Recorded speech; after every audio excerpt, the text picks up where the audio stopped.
Recibí una carta. Un sobre blanco, común, sin remitente. Cuando lo abrí, vi números. Muchos números. $50,000 en deuda a mi nombre. $50,000 que yo nunca gasté. $50,000 que ni siquiera sabía que existían. Y en la esquina inferior, una nota pequeña, casi invisible. Evento especial, salón de recepciones Gran Palacio. Ahí fue cuando lo supe.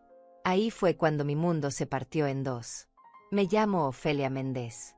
Tengo 71 años. Vivo sola en una casa pequeña al final de una calle tranquila donde todos se conocen, pero nadie pregunta demasiado. Mi vida es simple ahora. Me levanto temprano, preparo café en la misma cafetera que compré hace 30 años, riego las plantas del porche, saludo a Carmen cuando pasa caminando con su perro. A veces ella se detiene y conversamos sobre el clima, sobre las noticias, sobre nada importante. Así transcurren mis días. Sin sobresaltos. Sin sorpresas. O eso creía. La casa está demasiado silenciosa. Antes había ruido aquí. Voces de niños, peleas por el baño, platos que se rompían, risas en la cocina. Ahora solo está el zumbido del refrigerador y mis propios pasos sobre el piso de madera que cruje en los mismos lugares de siempre. Tengo 3 habitaciones que ya no uso. Una era de César, mi hijo. La otra era mi cuarto de costura, donde pasé tantas noches arreglando uniformes escolares, surciendo calcetines, haciendo disfraces de último minuto. La tercera era de huéspedes que nunca llegaron. Ahora todas tienen las puertas cerradas. No entro ahí. No tiene sentido. César es mi único hijo. Tiene 46 años y es abogado. Exitoso, según dice todo el mundo. Trabaja en un bufete importante en el centro de la ciudad, maneja un auto del año, vive en un departamento que yo nunca he visitado porque está muy lejos, mamá, y el tráfico es imposible. Lo veo tal vez 3 veces al año.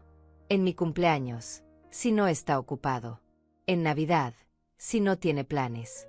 Y a veces, muy de vez en cuando, aparece sin avisar, se sirve algo de la nevera, revisa papeles en la mesa del comedor, y se va diciendo que tiene una reunión urgente.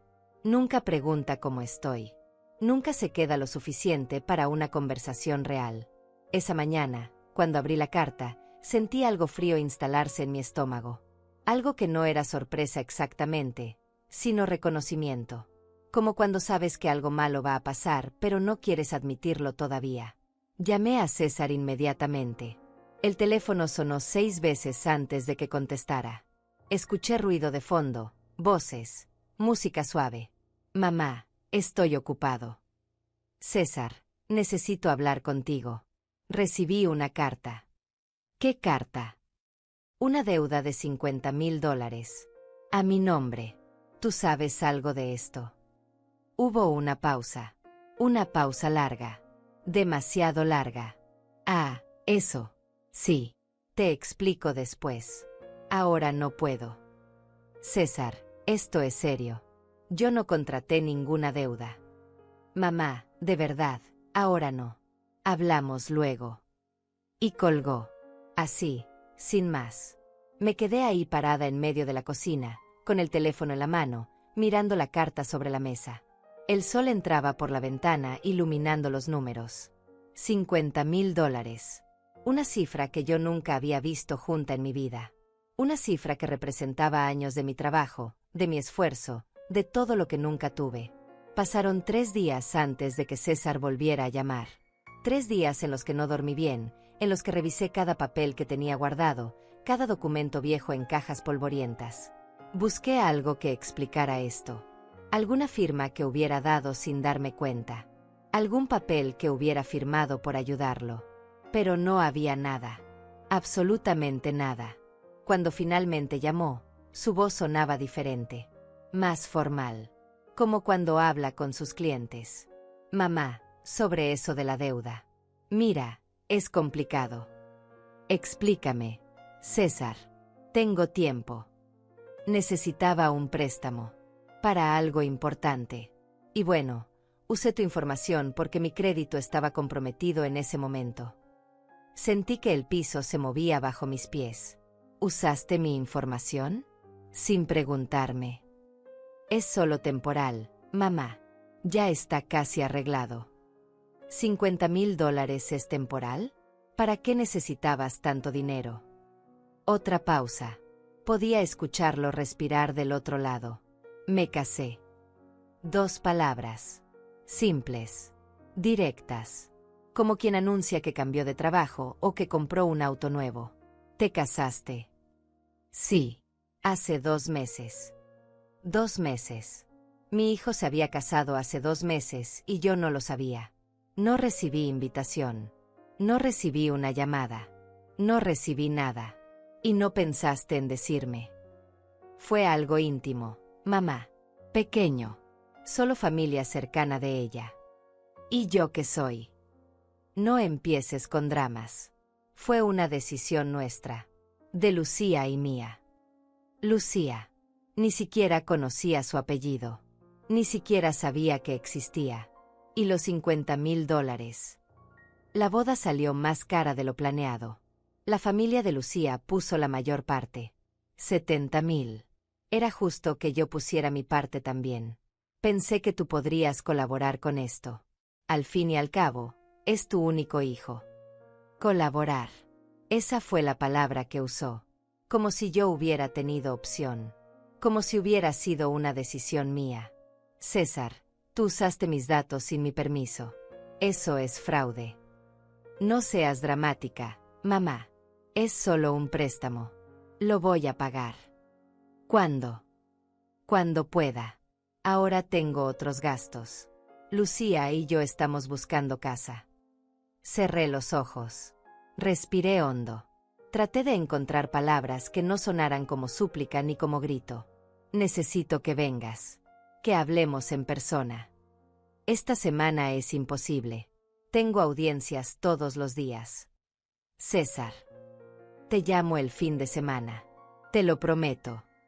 Y volvió a colgar. Esta vez no me sorprendió. Esta vez solo me quedé sentada en la mesa de la cocina, mirando la carta, sintiendo algo que no había sentido en mucho tiempo. Algo que no era tristeza exactamente. Era más profundo que eso. Era el peso de entender algo que siempre supe pero nunca quise admitir. Para mi hijo, yo nunca había sido su madre. Solo había sido un recurso. Un nombre que se podía usar. Un documento que se podía firmar. Una presencia conveniente cuando hacía falta algo. Esa noche no cené. Me senté en el porche mirando la calle vacía. Carmen pasó con su perro y me preguntó si estaba bien. Le dije que sí, que solo estaba cansada. Ella me miró con esos ojos que saben cuando alguien está mintiendo, pero no insistió. Me dio un abrazo breve y siguió su camino. Me quedé ahí hasta que oscureció completamente. Hasta que las luces de las casas vecinas se apagaron una por una. Hasta que solo quedó el sonido de los grillos y mi propia respiración. Y en ese silencio, tomé una decisión. No iba a gritar. No iba a rogar. No iba a llorar en su puerta pidiendo explicaciones. Iba a hacer algo diferente. Algo que él nunca esperaría de mí.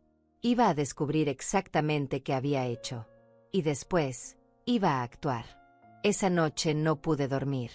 Me quedé despierta mirando el techo, escuchando el reloj de la sala dar cada hora. A las 3 de la mañana me levanté y fui a la cocina.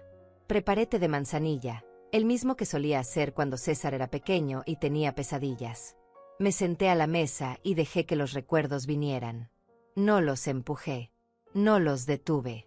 Solo los dejé llegar como olas. César nació un martes de octubre. Llovía tanto que las calles se inundaron y tuvimos que esperar horas antes de que la ambulancia pudiera llegar. Su padre, mi esposo Roberto, me sostuvo la mano todo ese tiempo. Me prometió que todo estaría bien. Que seríamos una familia feliz. Que nuestro hijo tendría todo lo que nosotros nunca tuvimos. Y cuando César finalmente llegó, pequeño y rojo y gritando con toda la fuerza de sus pulmones, Roberto lloró. Lo vi llorar por primera y única vez en los 12 años que estuvimos juntos. Roberto murió cuando César tenía 8 años. Un accidente en la construcción donde trabajaba. Una viga que se dio. Un golpe que fue demasiado fuerte. Me llamaron del hospital, pero cuando llegué ya era tarde. No pude despedirme. No pude decirle que lo amaba. No pude decirle nada.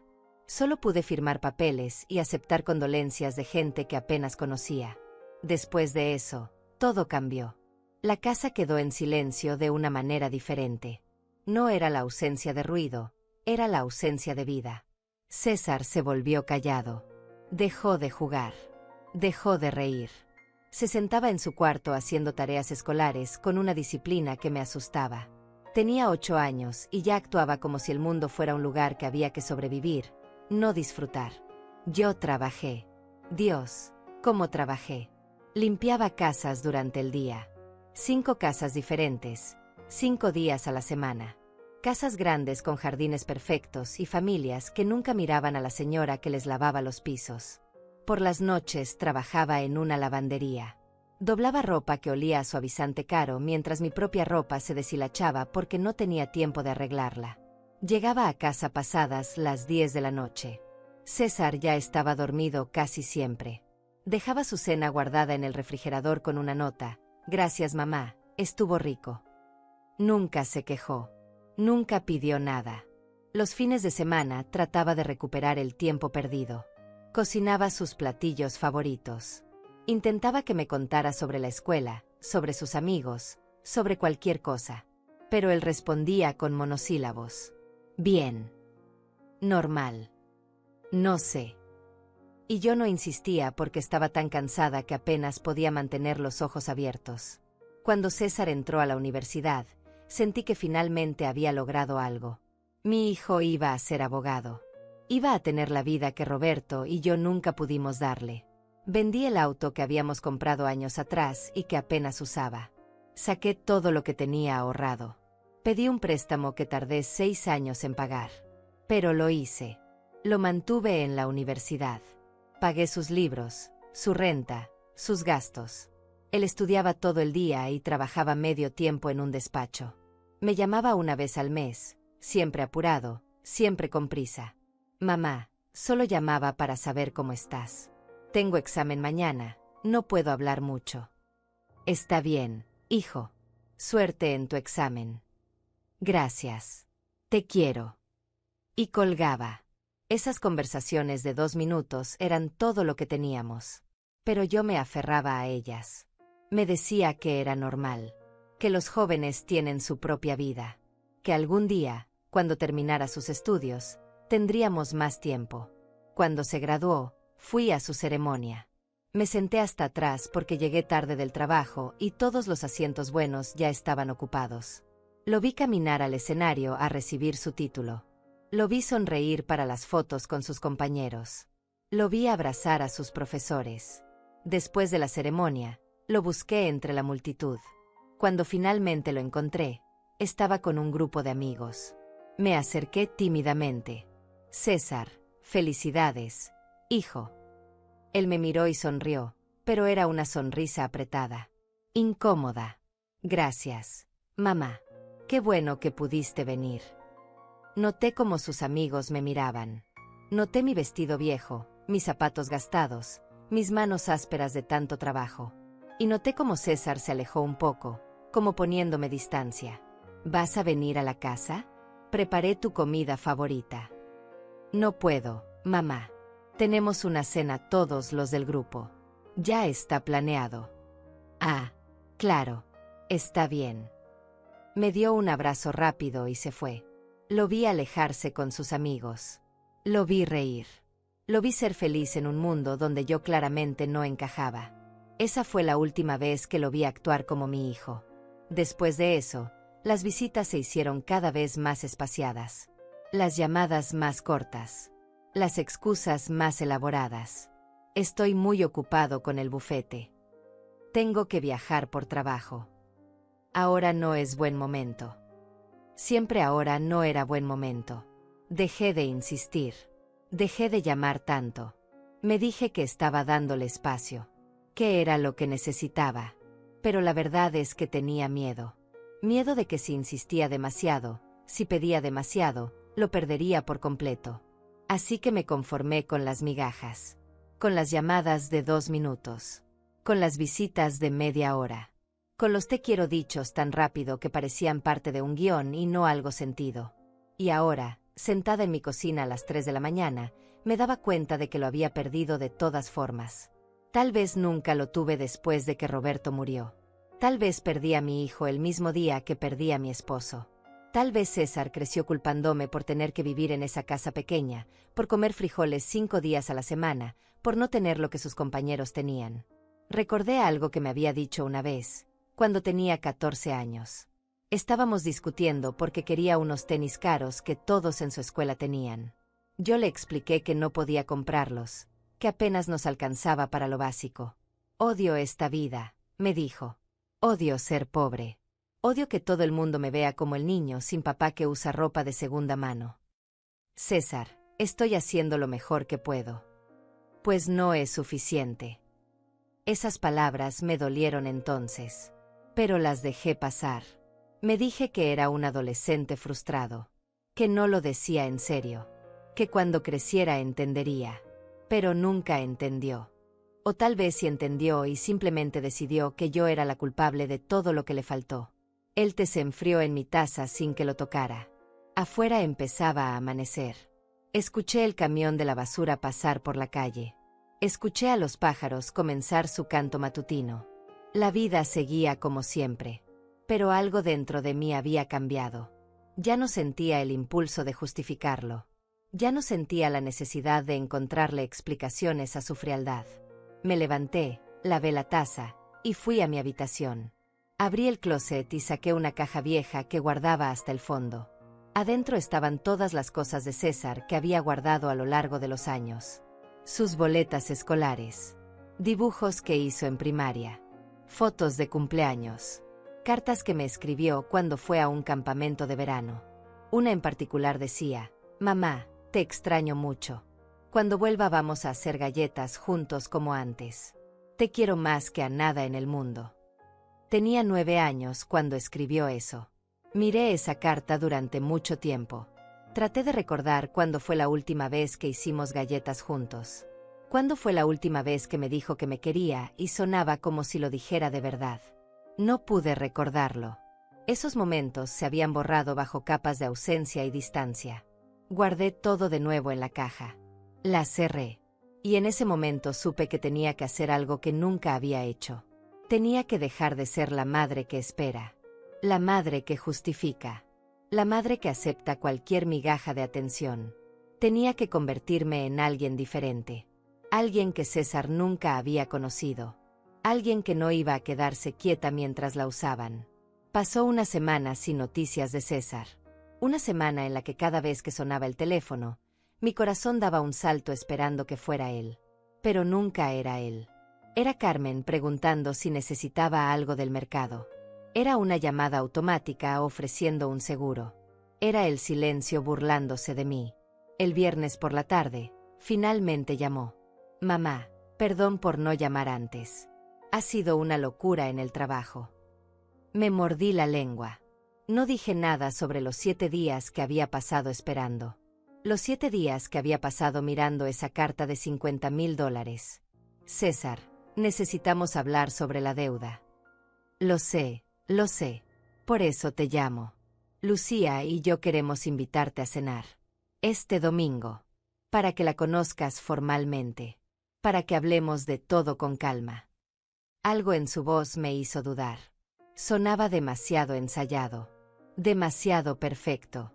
Como cuando los vendedores tocan tu puerta con una sonrisa que no llega a los ojos. «Este domingo». «Sí. Te mandamos un auto a las 6. Lucía está emocionada por conocerte.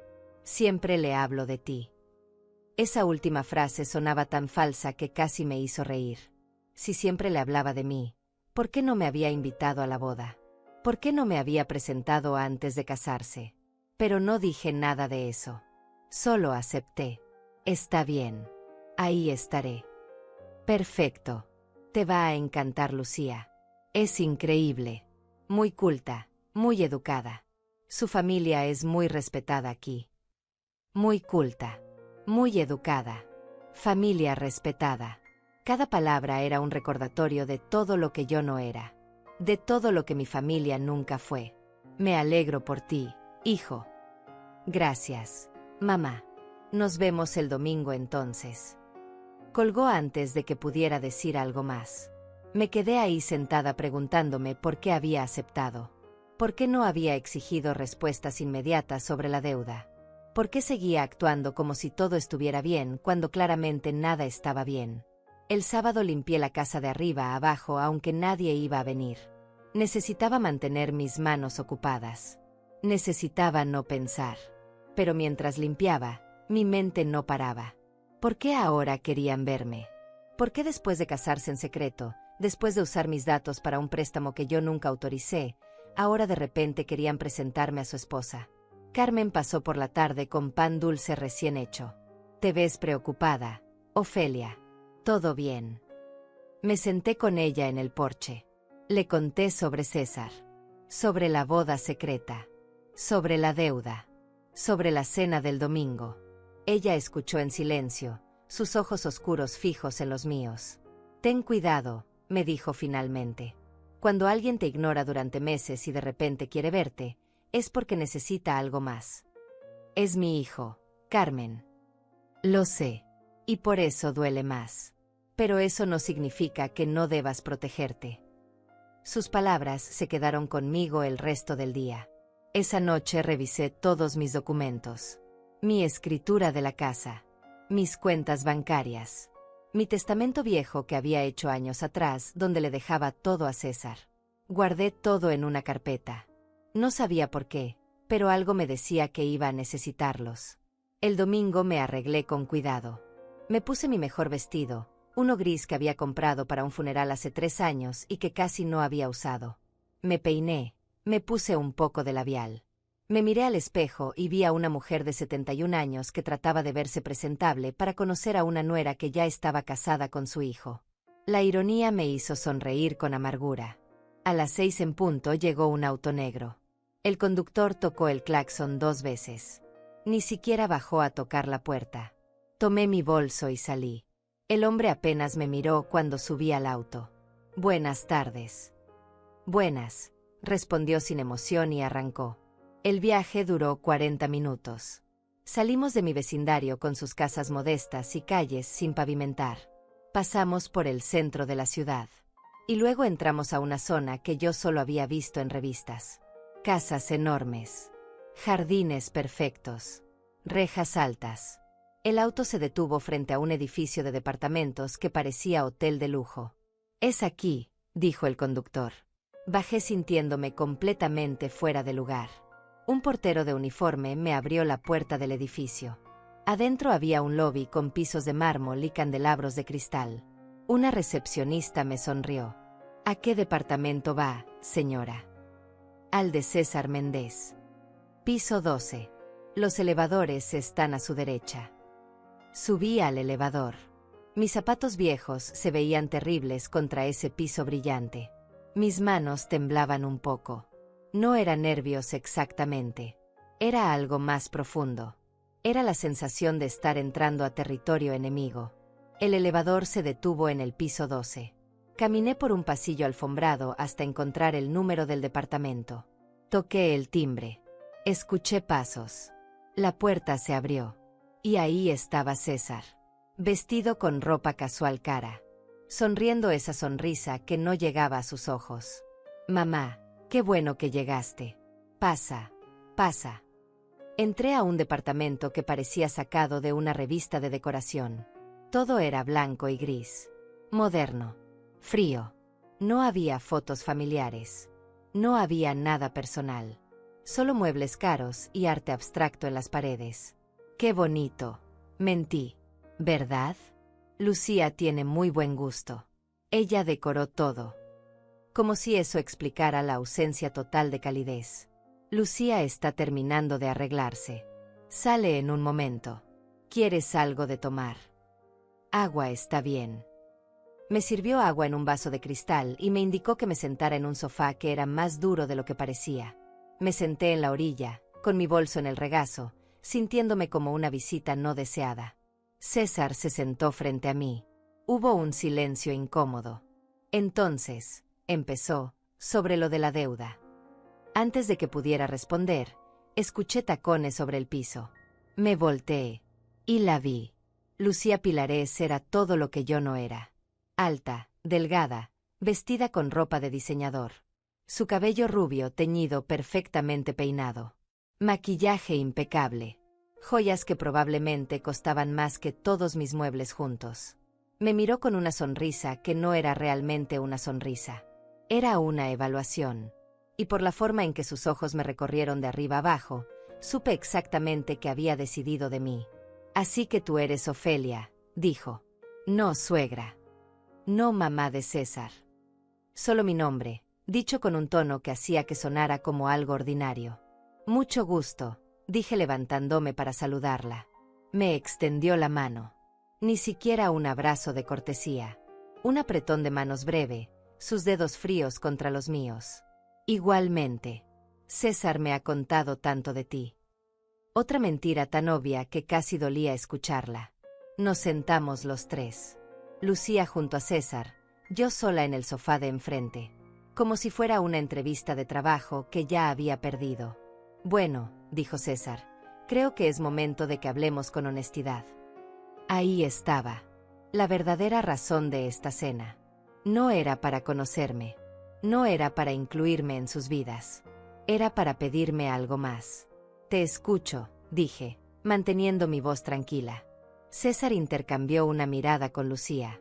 Ella asintió levemente. Mamá, sobre la casa. Mi corazón se detuvo. ¿Qué hay con la casa? Lucía y yo hemos estado pensando. Ese lugar es demasiado grande para ti sola.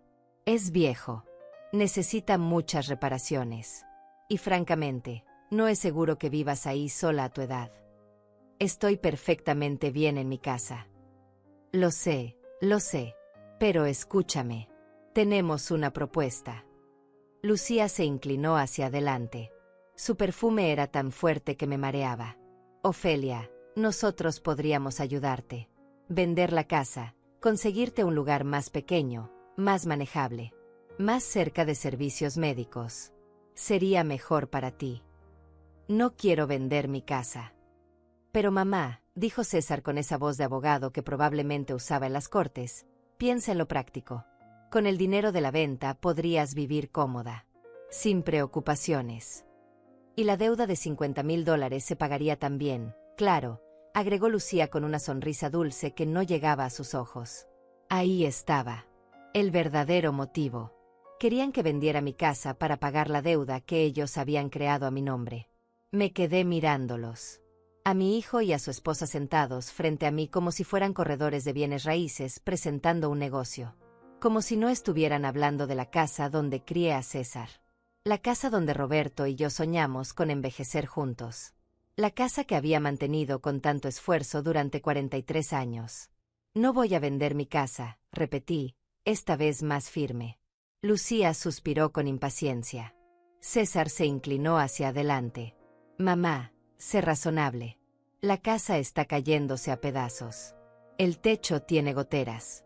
Las tuberías son viejas. ¿Cuánto más crees que puedes mantenerla? El tiempo que sea necesario. Es mi casa. Técnicamente, intervino Lucía con una voz fría, la deuda está a tu nombre. $50,000. Si no se paga, podrían embargarte. Y entonces perderías la casa de todas formas. Sentí algo helado recorrer mi espalda. La estaban amenazando. Sutilmente, con palabras educadas y sonrisas falsas, pero era una amenaza. Ustedes contrajeron esa deuda sin mi permiso. Yo nunca firmé nada. César soltó una risa incómoda. Mamá, no seas dramática. Necesitábamos ayuda para la boda. La familia de Lucía puso $70,000. ¿Era mucho pedir que tú contribuyeras con 50? Soy tu único hijo. Me hubiera gustado que me lo pidieras. No que usaras mi identidad sin mi consentimiento. No teníamos tiempo para trámites. La fecha de la boda ya estaba fijada. Una boda a la que no fui invitada. El silencio que siguió fue pesado. Incómodo. César se removió en su asiento. Lucía tomó su copa de vino con una calma estudiada. Sobre eso, dijo Lucía finalmente, fue una decisión difícil. Pero queríamos algo íntimo. Solo personas de nuestro círculo social. Gente que pudiera, ya sabes, encajar. Cada palabra era una bofetada. Gente que pudiera encajar. Como si yo fuera algo vergonzoso. Algo que esconder. Entiendo, dije, aunque no entendía nada.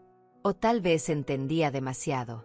Lo importante ahora es encontrar una solución, continuó César. Vender la casa es lo más lógico. Te conseguimos un departamento pequeño en una zona tranquila. Pagas la deuda. Y lo que sobre, lo guardas para ti, para tus gastos, para lo que necesites. ¿Y ustedes no obtienen nada de esto?, pregunté mirándolo directo a los ojos. César desvió la mirada. Bueno, obviamente nos quitaría un peso de encima. La deuda está afectando mi crédito también. Y Lucía y yo estamos buscando una casa más grande. Queremos empezar una familia pronto. Querían que yo vendiera mi casa para limpiar el desastre que ellos habían creado y además financiar su próxima compra. La claridad con la que vi todo en ese momento fue como un golpe. Necesito pensarlo, dije levantándome. ¿Pensarlo? Lucía dejó su copa con un golpe seco. Ofelia, no hay mucho que pensar. Es simple matemática. Debes dinero. Tienes una casa. Vendes la casa, pagas la deuda. Lucía tiene razón. Mamá, no entiendo qué hay que pensar. Los miré a ambos. A mi hijo que había dejado de ser mi hijo hacía tanto tiempo que ya ni recordaba cuándo. Y a esta mujer que lo había tomado y moldeado en algo aún más frío de lo que ya era. La casa está a mi nombre, dije lentamente. Yo decido qué hacer con ella. No ustedes. La expresión de César cambió. Vi algo en sus ojos que nunca había visto antes. Algo oscuro. Mamá, no nos hagas esto más difícil de lo que tiene que ser. ¿Hacérselos difícil a ustedes? Ustedes contrajeron una deuda de $50,000 a mi nombre. Sin preguntarme. Sin invitarme a la boda. Y ahora quieren que venda mi casa para arreglar su problema. Nuestro problema es tu problema, dijo Lucía. Tu nombre está en los documentos. Si esto va a juicio, tú eres la responsable legal. Me estás amenazando. Estoy siendo realista. Algo que tú claramente no puedes ser. César puso una mano sobre el brazo de Lucía, como pidiéndole que se calmara. Pero no me defendió. No le dijo que estaba siendo irrespetuosa con su madre. No dijo nada. Creo que es mejor que me vaya, dije tomando mi bolso. Mamá, espera. No te vayas así. Acabamos de empezar a hablar. No hay nada más que hablar esta noche. Necesito tiempo. ¿Cuánto tiempo?, preguntó Lucía. Porque los pagos empiezan el próximo mes. Y no creo que puedas cubrirlos con tu pensión. Tenía razón y ella lo sabía. Mi pensión apenas me alcanzaba para vivir. Jamás podría pagar $50,000. Ya les dije que necesito pensar. Caminé hacia la puerta. César me siguió. Te llevo a tu casa. No hace falta. Llamaré un taxi. Mamá, no seas terca. Me detuve en la puerta y lo miré. Realmente lo miré. Traté de encontrar al niño que una vez me había escrito que me quería más que a nada en el mundo. Pero ese niño había desaparecido hacía mucho tiempo. En su lugar había un hombre que yo ya no reconocía. ¿Alguna vez me quisiste, César? ¿O siempre fui solo algo que tenías que soportar? Él parpadeó, sorprendido por la pregunta. Claro que te quiero. Eres mi madre. No respondiste la pregunta. Hubo un momento de silencio. Un momento en el que pudo haber dicho algo real. Algo honesto. Pero no lo hizo. Estás siendo muy emocional. Hablamos cuando te calmes. Esa fue su respuesta. Después de todo. Después de años de ausencia, de frialdad, de indiferencia. Yo estaba siendo emocional. Bajé sola en el elevador. Crucé el lobby elegante. Salí a la calle donde ya había oscurecido. Llamé un taxi y le di mi dirección con voz temblorosa. Durante todo el camino de regreso, no lloré. No podía. Era como si algo dentro de mí se hubiera congelado. Cuando llegué a casa, todo estaba oscuro y silencioso. Entré y cerré la puerta con seguro. Me senté en la sala sin encender las luces. Y ahí, en la oscuridad de mi propia casa, finalmente entendí algo que había estado negando durante años. César nunca me había visto como su madre.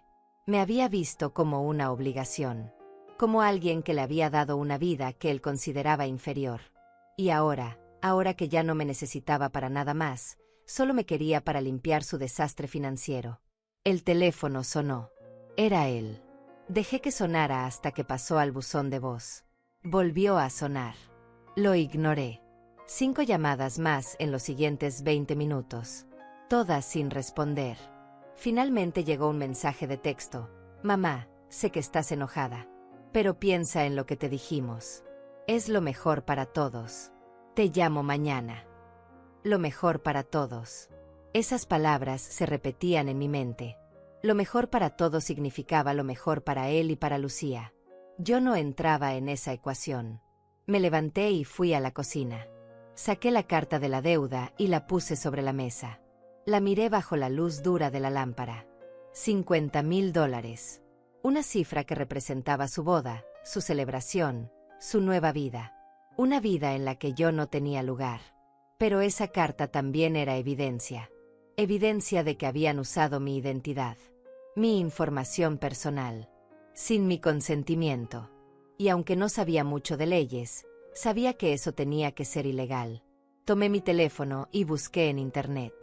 Usar identidad de otra persona sin permiso. Los resultados fueron claros. Fraude de identidad. Delito federal. Penas de prisión. Mi hijo había cometido un crimen. Contra mí. Y mientras esa realidad se asentaba, sentí algo que no había sentido en mucho tiempo. No era tristeza. No era dolor. Era claridad absoluta. La niebla de años de justificar su comportamiento, de excusar su frialdad, de culparme a mí misma por no ser suficiente, finalmente se levantó. César y Lucía habían calculado mal. Pensaron que yo era una anciana débil que haría lo que le dijeran. Que vendería mi casa sin pelear. Que aceptaría las migajas que me ofrecieran. No me conocían en absoluto. El lunes por la mañana me desperté con una claridad que no había sentido en años. No había dormido bien, pero no estaba cansada. Estaba alerta. Enfocada. Preparé café y me senté a pensar con calma. Necesitaba ayuda. Necesitaba a alguien que entendiera de leyes, de documentos, de cómo protegerme. Pero no conocía a nadie así. No tenía dinero para contratar un abogado caro como los que César seguramente conocía.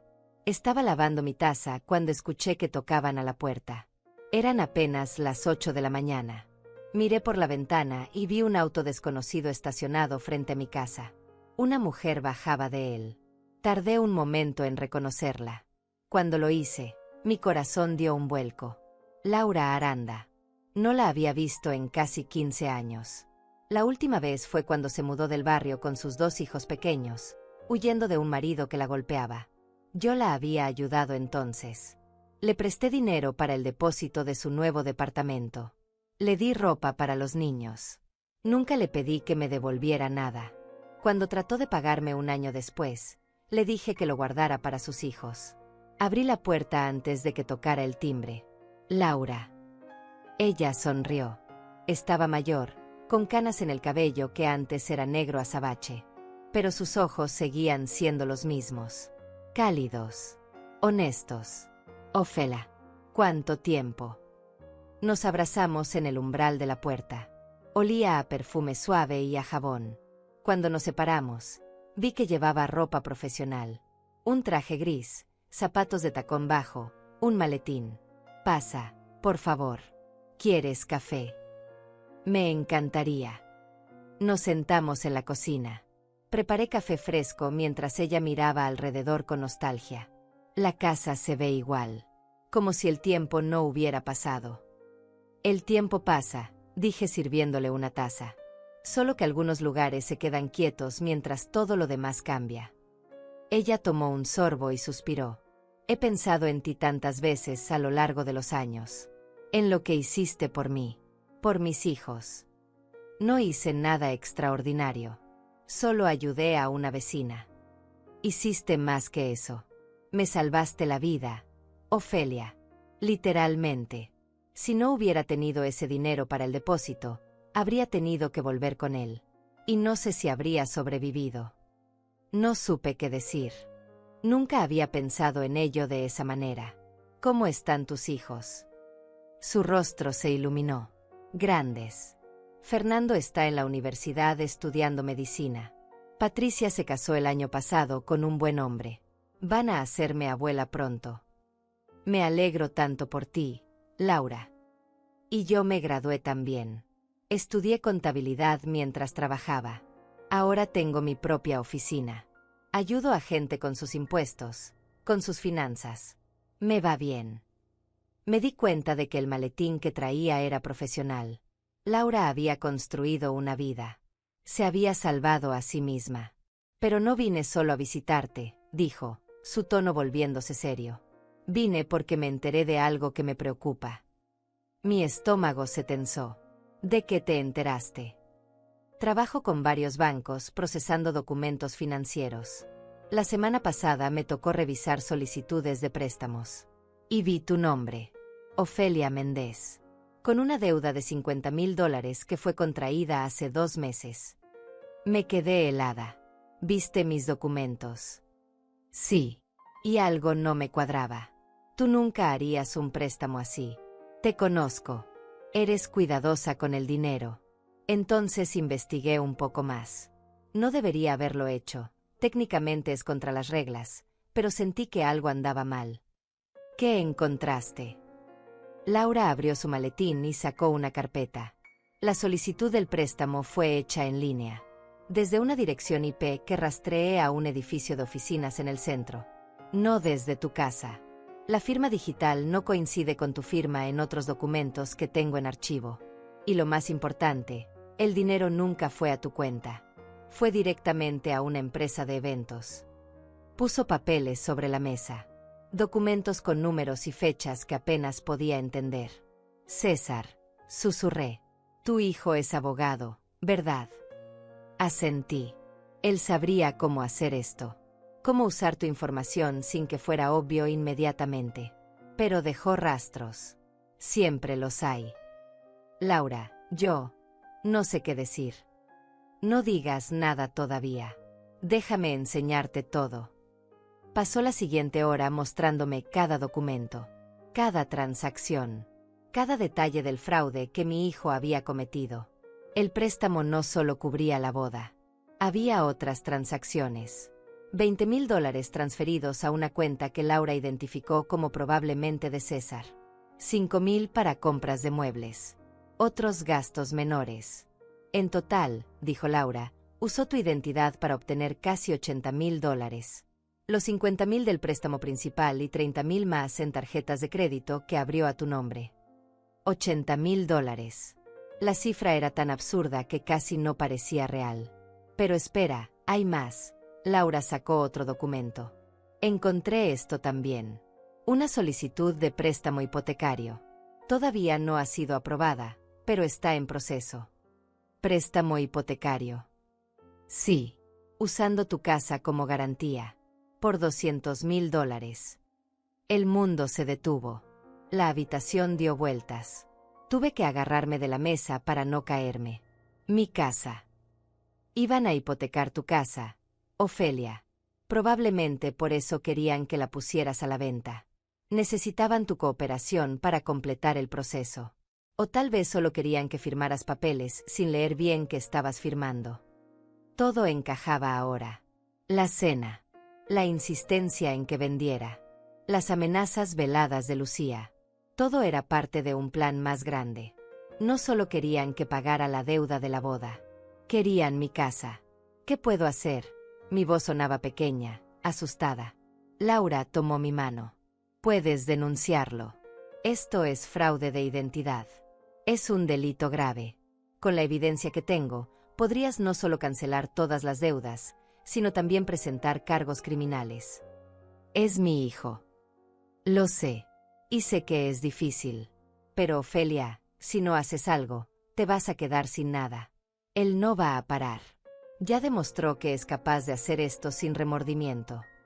Pensé en la cena del domingo, en cómo me habían mirado, en cómo habían hablado de la venta de mi casa como si fuera algo ya decidido. En ningún momento vi culpa en los ojos de César. Ningún arrepentimiento. Necesito pensar, dije. Entiendo. Pero no tardes mucho.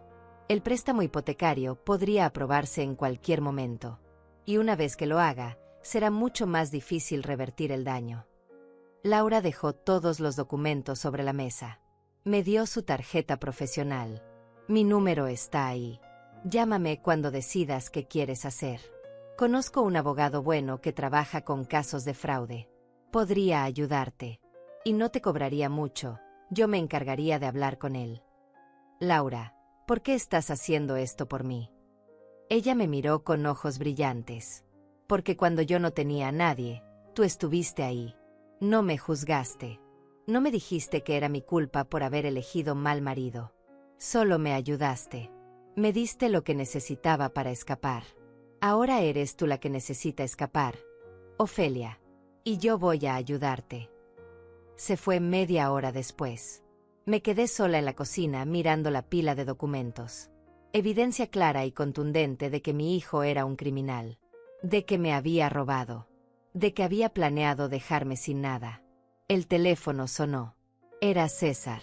Esta vez contesté. Mamá, ¿cómo estás? He estado preocupado. Su voz sonaba normal. Casual. Como si el domingo no hubiera pasado nada. Estoy bien. Qué bueno. Mira, sobre lo que hablamos. ¿Ya pensaste en la venta de la casa? Sí, he pensado mucho. Y necesito que vengas. Hoy. Hay cosas que tenemos que discutir. Hubo una pausa. Estoy ocupado hoy, mamá. Tengo audiencias. Cancélalas. No puedo hacer eso. Entonces ven después. No me importa que tan tarde. Pero necesito verte hoy. Algo en mi tono debió alertarlo porque su voz cambió. ¿Pasó algo? Sí, pasó algo. ¿Vienes o no? Otra pausa más larga. Está bien. Voy después del trabajo. Como a las 8. Aquí te espero. Colgué antes de que pudiera decir algo más. Miré los documentos sobre la mesa. Miré la tarjeta de Laura. Y tomé una decisión. No iba a ser la víctima. No iba a dejar que me quitaran todo lo que había trabajado durante toda mi vida. No iba a quedarme callada mientras mi hijo me destruía. Iba a pelear. Y esta vez, iba a ganar. Pasé todo el día preparándome. No era una preparación física. Era mental, emocional, estratégica. Organicé cada documento que Laura me había dejado en orden cronológico. Hice copias de todo en la biblioteca del barrio. Guardé los originales en una caja de seguridad que abrí esa misma tarde en el banco. Llamé a Laura y acepté su ayuda. Ella me conectó con el abogado, un hombre llamado Arturo Gallás que había manejado casos de fraude antes. Arturo vino a mi casa a las 4 de la tarde. Era un hombre de unos 50 años, con cabello gris y una manera tranquila de hablar que me hizo sentir segura. Revisó todos los documentos durante una hora sin decir palabra. Finalmente, levantó la vista. Esto es sólido. Muy sólido. Tiene suficiente evidencia para cancelar todas las deudas y presentar cargos criminales. ¿Qué pasaría si presento cargos? Tu hijo enfrentaría entre 3 y 5 años de prisión por fraude de identidad. Más tiempo si se comprueba que había intención de robar tu propiedad. Perdería su licencia para ejercer como abogado. Tendría antecedentes penales. Cada palabra era un peso en mi pecho. ¿Y si solo cancelo las deudas? Sin presentar cargos. Puedes hacerlo. Pero Ofelia, tengo que ser honesto contigo. Si no hay consecuencias reales, nada le impedirá intentarlo de nuevo. O hacer algo peor. Es mi hijo. Lo sé. Y no voy a decirte qué hacer. Solo voy a darte las opciones. Pero piensa en esto. Él no pensó en ti cuando hizo todo esto. No pensó en dejarte en la calle. No pensó en destruir el único patrimonio que tienes. ¿Por qué deberías tú protegerlo ahora? No respondí porque no tenía respuesta. Arturo me dejó más documentos. Formularios que podía llenar si decidía proceder. Me dijo que lo llamara cuando estuviera lista, que no me apresurara, que era una decisión que tenía que tomar yo. Pero yo ya sabía qué iba a hacer. Lo supe desde el momento en que Laura puso esos papeles sobre mi mesa. Lo que no sabía era si tendría el valor de hacerlo cuando César estuviera frente a mí. A las 8 en punto escuché su auto estacionarse afuera. Respiré hondo. Me senté a la mesa de la cocina con todos los documentos frente a mí. Escuché sus pasos en el porche. Su llave en la cerradura. Todavía tenía llave de mi casa. Nunca se la había pedido de vuelta. Entró con esa misma expresión de siempre. Medio molesto por tener que estar ahí. Medio condescendiente, como si estuviera haciendo un favor enorme solo por aparecer. Mamá, espero que esto sea importante porque tuve que cancelar una reunión. Siéntate, César. Algo en mi tono lo hizo detenerse. Me miró con más atención. Vio los documentos sobre la mesa. Sus ojos se entrecerraron. ¿Qué es todo eso? Siéntate y te lo explico. Se sentó lentamente, sin quitarle la vista a los papeles. Tomé el primero. La solicitud del préstamo de $50,000. Esto es la solicitud del préstamo que hiciste a mi nombre. Contraído hace 2 meses. El dinero fue directamente a Gran Palacio para pagar tu boda. Ya hablamos de eso. No hemos hablado de nada. Tú me informaste que lo hiciste. Yo no te di permiso. Tomé el siguiente documento. Estas son 3 tarjetas de crédito que abriste usando mi información. $30,000 en deudas que yo desconocía. Vi cómo su rostro empezaba a palidecer. ¿Cómo conseguiste eso? No importa cómo. Lo importante es que lo tengo. Y hay más. Puse el último documento. La solicitud del préstamo hipotecario. Esto es una solicitud para hipotecar mi casa por $200,000. También a mi nombre. También sin mi consentimiento. César se puso de pie bruscamente. ¿Quién te dio esos documentos? Eso es información confidencial. No puedes tenerla. Pero la tengo. Y no solo eso. Tengo copias certificadas. Tengo el testimonio de la persona que procesó estos documentos. Tengo todo lo que necesito para demostrar que cometiste fraude. Mamá, estás sacando esto de proporción. ¿De proporción? César, me robaste $80,000. Intentaste hipotecar mi casa sin que yo lo supiera. ¿Qué parte de eso está fuera de proporción? No te robé. Es un préstamo. Iba a pagarlo. ¿Cuándo? ¿Con qué dinero? Según estos documentos, estás endeudado hasta el cuello. Tú y Lucía gastan más de lo que ganan. Por eso necesitaban mi casa. Para salir de sus propias deudas. No sabes de lo que estás hablando. Sé exactamente de lo que estoy hablando. Y lo más triste es que si me hubieras pedido ayuda, si me hubieras dicho la verdad, tal vez habríamos encontrado una solución juntos. Pero no lo hiciste. Me mentiste. Me usaste. Y luego tuviste el descaro de sentarme en ese departamento y decirme que vendiera mi casa como si fuera lo más lógico del mundo. César caminó de un lado a otro de la cocina. Lo vi pensar. Vi cómo su cerebro de abogado buscaba una salida. Está bien. Tienes razón. Me equivoqué. Debí haberte dicho. Pero mamá, soy tu hijo. No vas a denunciarme. No vas a destruir mi carrera por esto. ¿Por qué no? ¿Qué? ¿Por qué no iba a denunciarte? Dame una razón. Una sola razón por la que debería protegerte después de lo que hiciste. Porque soy tu hijo. Esa no es una razón. Eso es una excusa. ¿Qué quieres de mí? Que me disculpe. Está bien. Lo siento. Ya. Feliz. No. No estoy feliz. Y tu disculpa no significa nada porque los dos sabemos que no es sincera. Se sentó de nuevo. Puso las manos sobre la mesa. Cuando habló, su voz era diferente. Más suave. Más calculadora. Mamá, escúchame. Sé que estás enojada. Tienes derecho. Pero piensa en lo que pasaría si me denunciaras. Yo iría a la cárcel. Perdería mi trabajo. Mi reputación. Todo por lo que he trabajado. ¿Realmente quieres eso? ¿Quieres ser la madre que destruyó a su hijo? Tú te destruiste solo, César. Yo solo estoy decidiendo si voy a permitir que me destruyas a mí en el proceso. No seas dramática. ¿Dramática? Querías dejarme sin casa, sin nada. Y yo soy la dramática. Íbamos a conseguirte un departamento. Un departamento que ustedes controlarían. Donde ustedes decidirían si podía quedarme o no.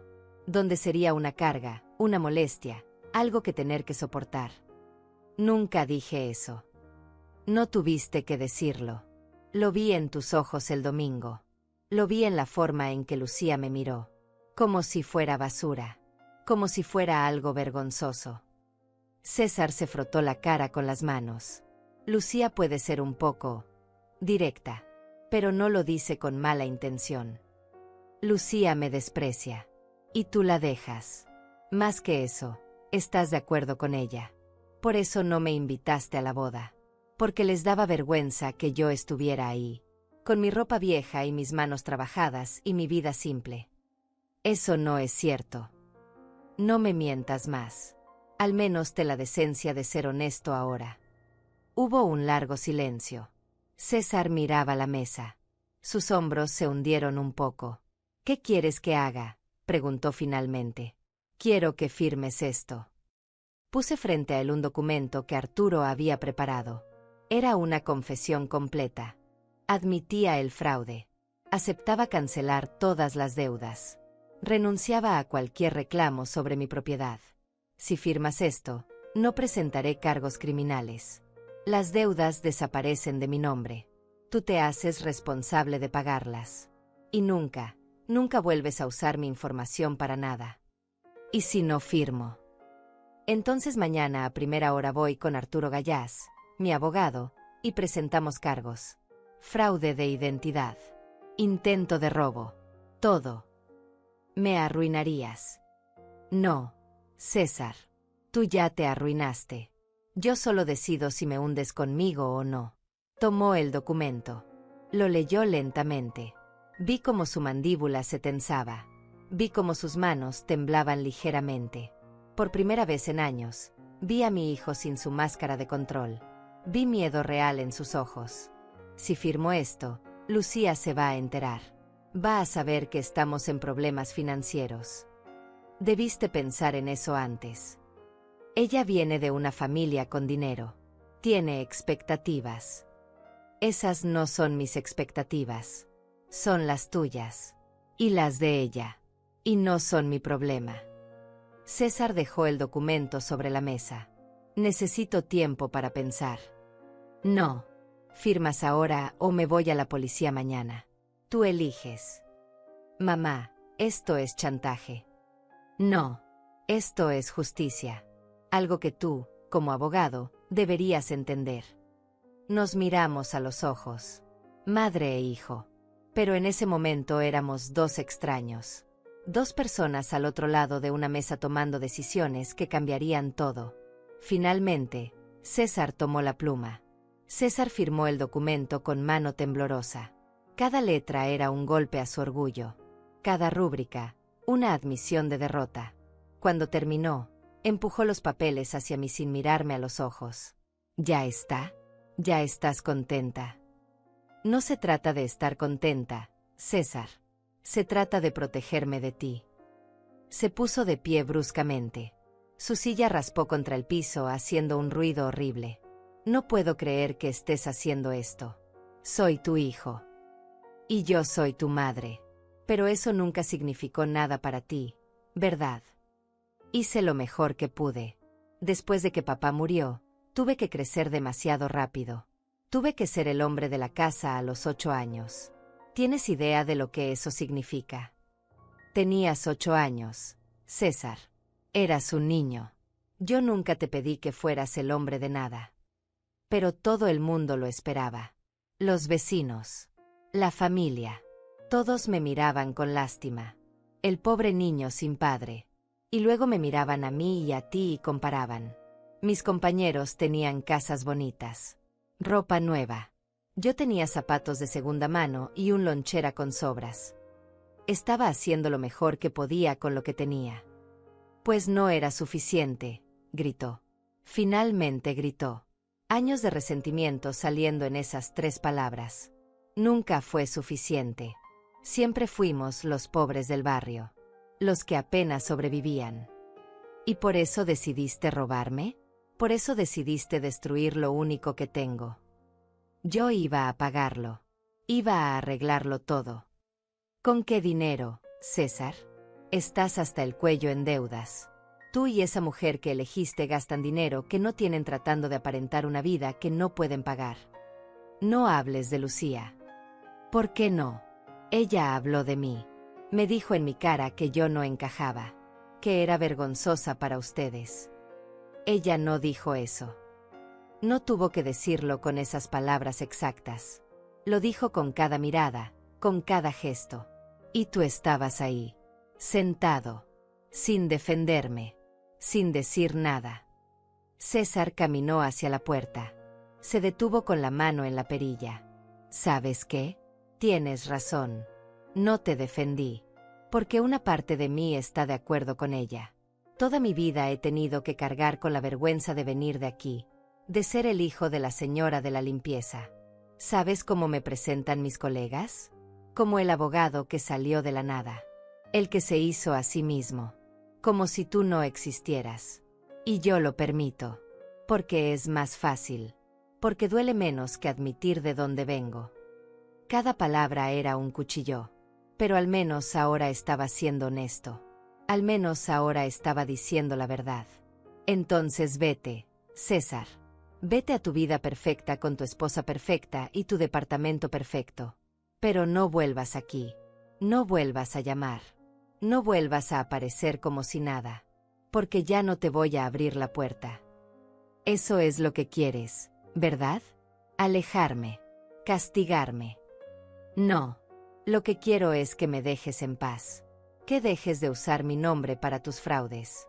Que dejes de tratarme como si fuera algo descartable. Eres imposible.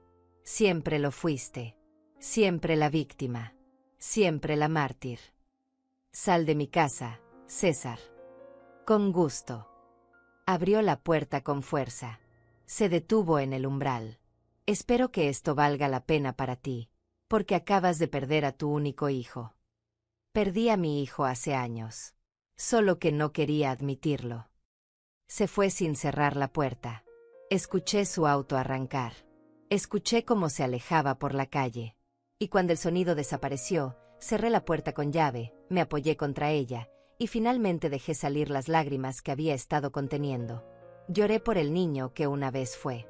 Por el hijo que perdí cuando Roberto murió. Por todos los años que pasé justificando su frialdad, excusando su distancia. Lloré por la madre que fui y que nunca fue suficiente. Y lloré por la madre que era ahora, que había tenido que elegir entre protegerse a sí misma o proteger a un hijo que nunca la quiso. El teléfono sonó 3 horas después. Era un número que no reconocí. Contesté con voz cansada. Señora Méndez. Sí. Soy Lucía. Creo que usted y yo necesitamos hablar. Su voz era fría, controlada, peligrosa. No tenemos nada de qué hablar. Oh, creo que sí. César acaba de llegar a casa. Me contó todo sobre su pequeña reunión. Sobre los papeles que firmó. Esos papeles son legales y vinculantes. Me da igual. Lo que me importa es que usted está destruyendo a mi esposo. Y yo no voy a permitirlo. Su esposo se destruyó solo cuando cometió fraude. Eso es su palabra contra la de él. Un abogado exitoso contra una anciana confundida. ¿Quién cree que van a creer? Tengo pruebas. Documentos. Testimonios. Documentos que se pueden cuestionar. Testimonios que se pueden desacreditar. Mi familia tiene dinero, señora Méndez. Tenemos abogados. Abogados de verdad. No como ese Arturo Gallás que apenas tiene casos. Me sorprendió que ya supiera el nombre de mi abogado. Había trabajado rápido. Me está amenazando. Estoy siendo realista. Usted puede intentar hundir a César. Pero yo voy a pelear. Y voy a ganar. Porque tengo recursos que usted ni siquiera puede imaginar. ¿Y César está de acuerdo con esto? ¿Con que usted me amenace? César está devastado. Está en shock. Por eso estoy hablando yo. Alguien tiene que protegerlo de su propia madre. Yo no soy su enemiga, Lucía. Ustedes me atacaron primero. Usted es una carga. Siempre lo ha sido. César ha cargado con la vergüenza de su origen toda su vida. Lo mínimo que podía hacer era ayudarlo cuando lo necesitaba. Ayudarlo no significa dejarme sin casa, sin dignidad, sin nada. Íbamos a cuidarla, a darle un lugar. Pero usted tuvo que ponerse difícil. Llame como quiera a defenderme. Pero esos papeles están firmados. Y si intenta algo, si César intenta algo, voy directo a la policía con todo. Hubo un silencio. Podía escucharla respirar. Podía sentir su rabia a través del teléfono. Va a arrepentirse de esto. Ya me arrepiento. Me arrepiento de no haberlo visto antes. De no haber protegido lo que era mío. Pero no me voy a arrepentir de esto. Veremos. Y colgó. Me quedé ahí sentada con el teléfono en la mano. Sabía que esto no había terminado. Que Lucía no era del tipo de persona que aceptaba la derrota. Pero también sabía que yo tenía la ley de mi lado. Tenía los documentos. Tenía la verdad. Los siguientes días fueron extraños. Silenciosos. No llamó nadie. No pasó nada. Era como estar en el ojo de un huracán. Sabía que algo venía. Solo no sabía qué. El viernes recibí una carta certificada. Era de un bufete de abogados que no conocía. La abrí con manos temblorosas. Era una demanda. Lucía y César me estaban demandando por difamación, acoso y extorsión. Alegaban que yo los había obligado a firmar documentos bajo amenazas, que había inventado cargos falsos, que estaba mentalmente inestable. Pedían una orden de restricción en mi contra. Pedían que me hicieran una evaluación psiquiátrica. Y pedían daños por $500,000. $500,000. Una cifra tan absurda que casi me hizo reír. Pero no me reía. Porque entendía lo que estaban haciendo. Estaban atacando mi credibilidad. Estaban tratando de pintarme como una anciana loca que acosaba a su hijo exitoso. Llamé a Arturo inmediatamente. Él vino a mi casa esa misma tarde. Leyó la demanda con expresión seria. Es intimidación pura, dijo finalmente. Nada de esto tiene base legal. Pero van a hacer que sea costoso y desgastante para ti. ¿Qué puedo hacer? Pelear. Presentar contrademanda. Mostrar todos los documentos que tenemos. Pero Ofelia, tienes que entender. Ellos tienen dinero. Pueden alargar esto por años. No tengo años. Y no tengo dinero. Lo sé. Por eso te voy a hacer una propuesta. Yo te represento sin cobrar. Y llevamos esto hasta el final. Porque este caso no es solo sobre ti. Es sobre todos los ancianos que son abusados por sus propias familias. Y necesitan ver que se puede ganar. Miré a este hombre que apenas conocía. Que estaba dispuesto a pelear mi batalla sin esperar nada a cambio. ¿Por qué harías esto? Porque es lo correcto. Y porque alguien tiene que hacerlo. Esa noche no dormí. Me senté en el porche mirando las estrellas. Pensando en todo lo que había perdido. En todo lo que todavía podía perder. Pero también pensé en algo más. Pensé en todas las madres como yo. Las que fueron usadas. Las que fueron descartadas. Las que se quedaron calladas porque no sabían que podían pelear. Y tomé una decisión. Iba a pelear. No solo por mí. Por todas nosotras. El lunes por la mañana Arturo y yo presentamos nuestra contrademanda. No solo respondimos a sus acusaciones absurdas. Atacamos.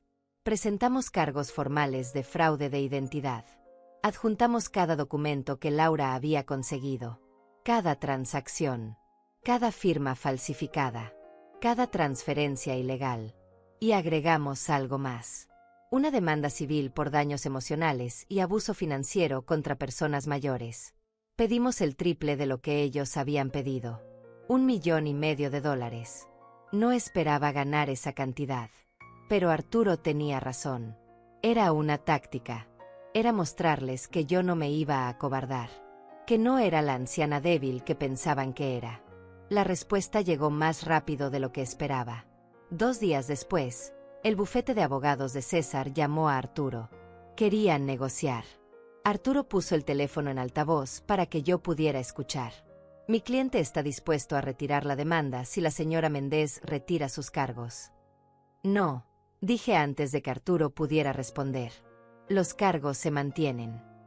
Señora Méndez, tiene que entender que esto va a ser largo y costoso para ambas partes. Tengo todo el tiempo del mundo. Y un abogado que trabaja gratis porque cree en la justicia. Ustedes pueden decir lo mismo. Hubo un silencio incómodo. Déjeme hablar con mi cliente. Colgan. Arturo me miró con algo parecido al orgullo. Les diste donde duele. El dinero. Si esto va a juicio, van a gastar cientos de miles en honorarios legales. Y van a perder. Porque la evidencia es irrefutable. ¿Cuánto tiempo tomará? Si llega a juicio, meses. Tal vez 1 año. Pero no creo que llegue tan lejos. Van a buscar un acuerdo. Tenía razón. 1 semana después recibí una llamada directa. Era César. Su voz sonaba diferente. Cansada. Derrotada. Mamá, necesitamos hablar. Habla con mi abogado. Por favor. Solo 5 minutos. Tú y yo. Algo en su tono me hizo dudar. No era la arrogancia de antes. Era algo más humano. 5 minutos. Aquí en mi casa. Con Arturo presente. Está bien. Llegaron al día siguiente. César solo. Sin Lucía. Se veía demacrado. Había perdido peso. Tenía ojeras profundas. Se sentó frente a mí en la misma mesa donde había firmado la confesión semanas atrás. Lucía me dejó, dijo sin preámbulos. No sentí triunfo. No sentí satisfacción. Solo sentí un vacío extraño. Lo siento. No lo sientas. Tenías razón sobre ella. Sobre todo. Cuando se enteró de que realmente estábamos en problemas, cuando su familia descubrió lo de las deudas, lo del fraude, se fue. Ni siquiera se llevó sus cosas. Solo se fue. ¿Por qué estás aquí, César? Porque lo perdí todo. Mi matrimonio. Mi reputación. Mis colegas se enteraron. Ya no me dan casos. El bufete me pidió que me tomara un tiempo. Un tiempo indefinido. Y las deudas siguen ahí. $80,000 que no puedo pagar. Esas son tus consecuencias. No las mías. Lo sé. No vine a pedirte perdón. Sé que no lo merezco. Vine a decirte que voy a retirar todo. La demanda. Todo. Y voy a declarar oficialmente que cometí el fraude. Que tú no tuviste nada que ver. Arturo se inclinó hacia adelante. ¿Por qué el cambio? Porque mi abogado me dijo la verdad. Me dijo que si esto va a juicio, voy a perder. Voy a perder todo. Y probablemente voy a ir a la cárcel. Pero si coopero, si me declaro culpable, tal vez puedo negociar una sentencia reducida. Servicio comunitario en lugar de prisión. Probatoria. ¿Y quieres que yo acepte eso? Dije. Estoy pidiendo misericordia. Sé que no la merezco. Pero mamá, si voy a prisión, mi vida termina. No solo mi carrera. Todo. No voy a poder recuperarme nunca. Miré a este hombre frente a mí. Mi hijo. El niño que una vez había sostenido en mis brazos. El que había llorado cuando su padre murió. El que se había alejado tanto que ahora era un extraño. Y me di cuenta de algo. Ya no sentía el impulso de protegerlo. Ya no sentía esa necesidad maternal de salvarlo de sí mismo. Arturo, dije sin quitar los ojos de César, ¿qué recomiendas? Si César se declara culpable formalmente, todas las deudas se cancelan de tu nombre. Él asume toda la responsabilidad legal. Podemos llegar a un acuerdo donde haga servicio comunitario, pague una multa y quede en probatoria por 5 años. No iría a prisión, pero tendría antecedentes. Y su licencia de abogado. La perdería. al menos por unos años. Tendría que solicitarla de nuevo después de cumplir su sentencia.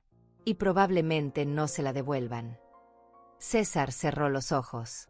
Ese era el verdadero costo. Su identidad completa estaba atada a ser abogado. Sin eso, no sabía quién era. Acepto, dije. César abrió los ojos, sorprendido. De verdad. Bajo una condición. Que busques ayuda. Un terapeuta. Alguien que te ayude a entender por qué hiciste esto. ¿Por qué te convertiste en esto? Mamá. No. Escúchame. Puedes culparme por tu infancia, por tu pobreza, por tu vergüenza.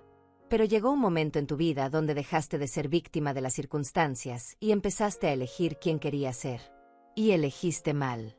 Elegiste el dinero sobre la honestidad, el estatus sobre la familia, la apariencia sobre la verdad. Y esas fueron tus elecciones, no mías. Tienes razón. No quiero que digas que tengo razón. Quiero que lo entiendas de verdad. Que hagas el trabajo de entenderlo. Porque si no, vas a repetir estos patrones. Vas a lastimar a más gente. Y eventualmente, te vas a destruir completamente. César asintió lentamente. Por primera vez en años, vi algo real en sus ojos. No arrogancia. No resentimiento. Solo cansancio. Y tal vez, solo tal vez, el comienzo de algo parecido a la conciencia. Voy a hacer lo que me pides, dijo. Voy a buscar ayuda. Arturo preparó los documentos. César los firmó todos. Declaración de culpabilidad. Acuerdo de servicio comunitario. Renuncia a cualquier reclamo sobre mi propiedad. Compromiso de pagar las deudas con un plan de pagos extendido. Todo quedó documentado. Legal. Irrevocable. Cuando terminó, César se puso de pie. Se quedó parado ahí, como si quisiera decir algo más. Como si buscara las palabras correctas. ¿Crees que algún día podamos? No lo sé, César. Honestamente no lo sé. Tal vez. Si haces el trabajo. Si realmente cambias. Pero no va a ser como antes. Porque antes era yo aceptando migajas. Y eso se acabó. Lo entiendo. Y César, una cosa más. Si alguna vez tienes hijos, si alguna vez tienes la oportunidad de ser padre, recuerda esto. Recuerda cómo se siente ser traicionado por alguien que se supone debe amarte. Y no se lo hagas a ellos. Se le llenaron los ojos de lágrimas. Asintió sin poder hablar. Y se fue. La noticia se esparció rápido. En mi vecindario, en el barrio de César, en su mundo profesional. El abogado exitoso que había cometido fraude contra su propia madre. Algunos me llamaron para darme su apoyo. Carmen venía todos los días con comida, con compañía, con abrazos silenciosos que decían más que las palabras. Laura vino también. Me trajo flores. Lo hiciste, dijo. Realmente lo hiciste. No podría haberlo hecho sin ti. Sí podrías. Pero me alegra haber ayudado. Me alegra haber podido devolver aunque sea un poco de lo que hiciste por mí. Pero hubo otros. Los que pensaban que había sido muy dura. Los que decían que era mi hijo, que debía perdonarlo.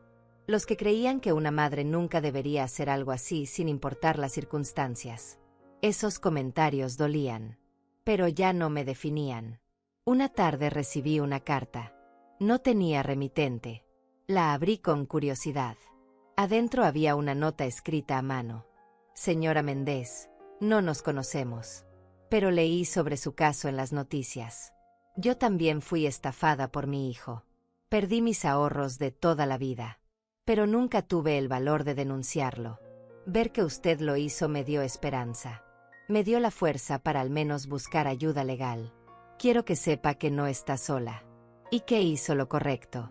Con gratitud, una madre anónima. Leí esa carta 3 veces. Lloré. Pero no de tristeza. De algo más complejo. De saber que mi dolor había servido para algo. Que mi decisión de pelear había abierto una puerta para otras mujeres que sufrían en silencio. Esa noche me senté en el porche como tantas otras noches. Pero esta vez era diferente. La casa seguía siendo mía. Mi nombre estaba limpio. Y aunque había perdido a mi hijo, había ganado algo más importante. Me había ganado a mí misma. Mi dignidad. Mi derecho a existir sin ser usada. Miré las estrellas. Pensé en Roberto. Me pregunté qué pensaría de todo esto. Y de alguna manera, sentí que él estaría orgulloso. No porque había destruido a nuestro hijo, sino porque finalmente había encontrado la fuerza que siempre había tenido, pero que nunca había sabido usar. Pasaron 6 meses desde el día que César firmó esos documentos. 6 meses en los que mi vida cambió de maneras que nunca imaginé. No fueron cambios dramáticos. No me mudé a una mansión ni me gané la lotería. Fueron cambios más profundos. Cambios en cómo me veía a mí misma. En cómo ocupaba el espacio en mi propia vida. Lo primero que hice fue arreglar la casa. No para venderla. Para quedármela. Contraté a alguien para reparar el techo. Pinté las paredes de un color amarillo suave que hacía que todo se sintiera más luminoso. Abrí las habitaciones que había mantenido cerradas por años. Ya no eran santuarios del pasado. Eran espacios que podía usar. Que podía habitar. Convertí el cuarto de costura en un pequeño estudio. Compré una computadora usada y aprendí a usarla. Laura me enseñó. Creé un correo electrónico. Aprendí a buscar información.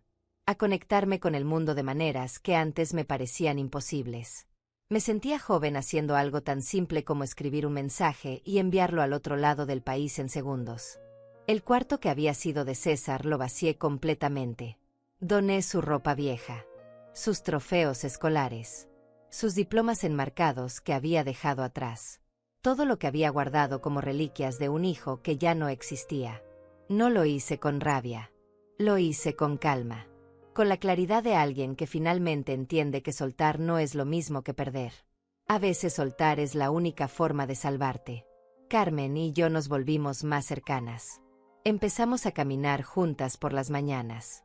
30 minutos todos los días, hablando de todo y de nada. De nuestras vidas. De nuestros arrepentimientos. De nuestros pequeños triunfos. Ella me contó que también tenía una hija que apenas la llamaba. Que también había sentido esa soledad de ser madre de alguien que te ve como obligación y no como amor.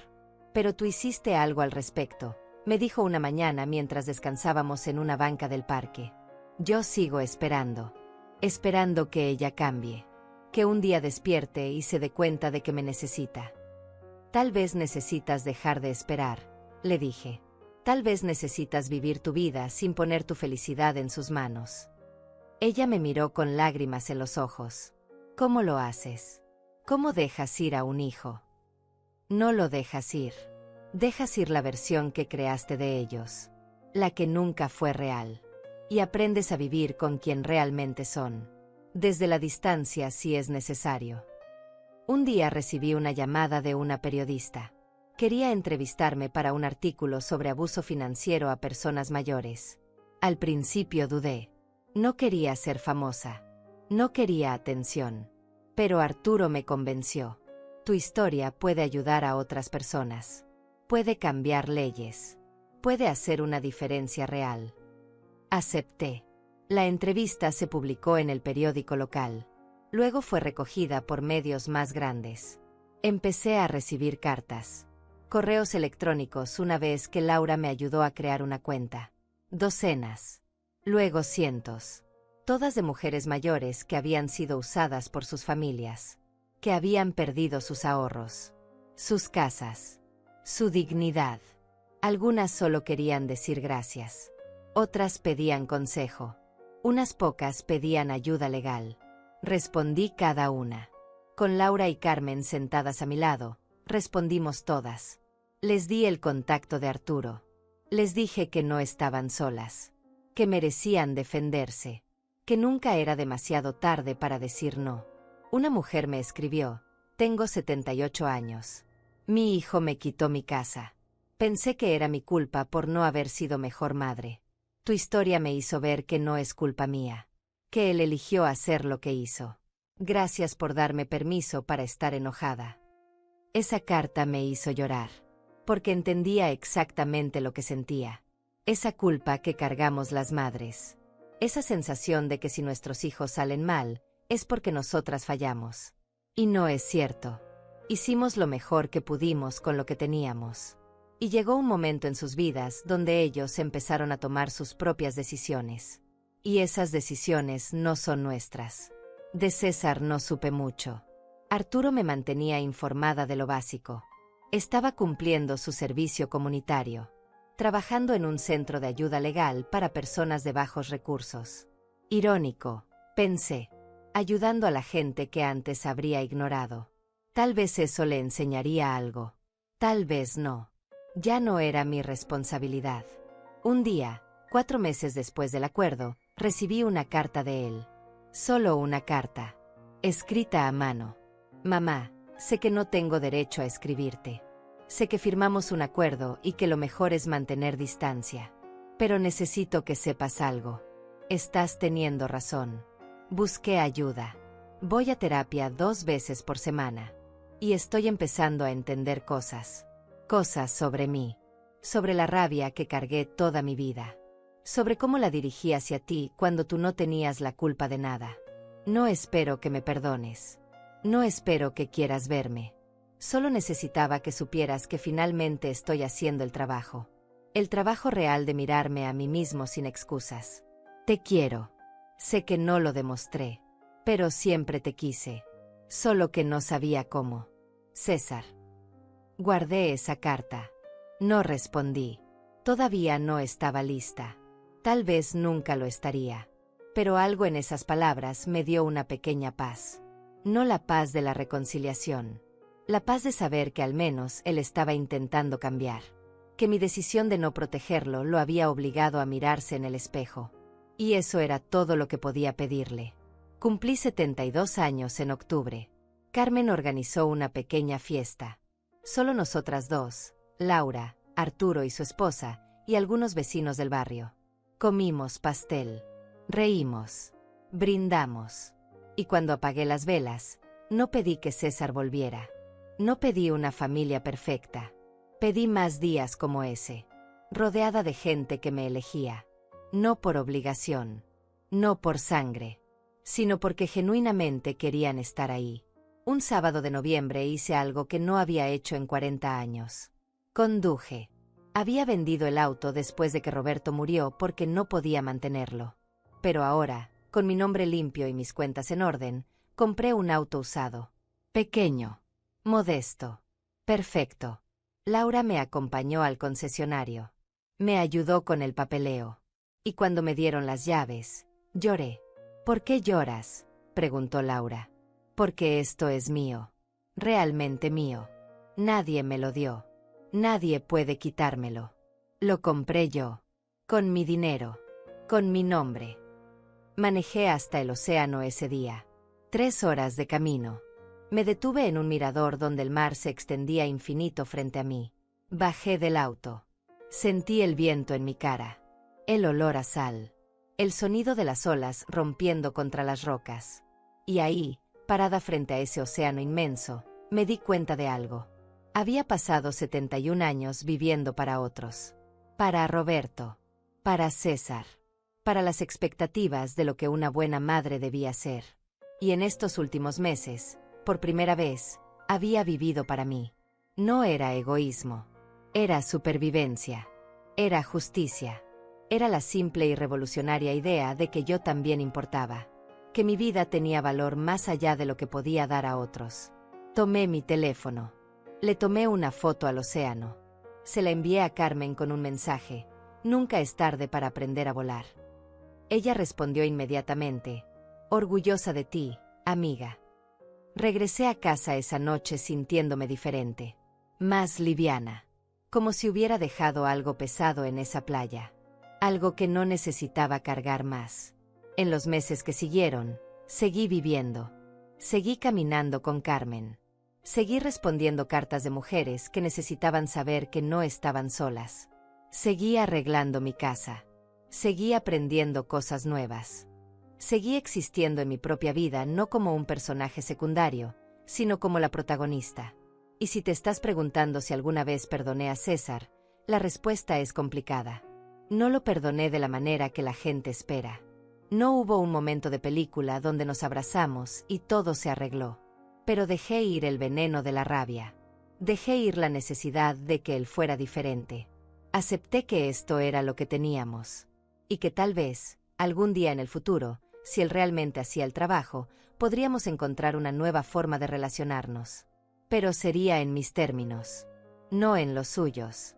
Si estás escuchando esto y te sientes identificada, si tienes un hijo o una hija o una familia que te usa, que te manipula, que te hace sentir que no vales nada, quiero que sepas algo. Mereces más. Mereces respeto. Mereces dignidad. Y nunca, nunca es demasiado tarde para defenderte. No va a ser fácil. Van a decirte que eres cruel, que eres mala madre, que la familia es para siempre. Pero la familia que te destruye no es familia. Es algo más. Algo que tienes derecho a dejar atrás. Yo tengo 72 años. Y finalmente estoy viviendo. Finalmente estoy libre. Y si yo pude hacerlo, tú también puedes. Gracias por escuchar mi historia. Gracias por estar aquí. Si te ayudó de alguna manera, si te hizo sentir menos sola, entonces valió la pena compartirla. Déjame un comentario. Cuéntame tu historia. Porque todas merecemos ser escuchadas. Todas merecemos ser vistas. Y recuerda, nunca es tarde para elegirte a ti misma. Hasta pronto. Y que encuentres tu propio océano.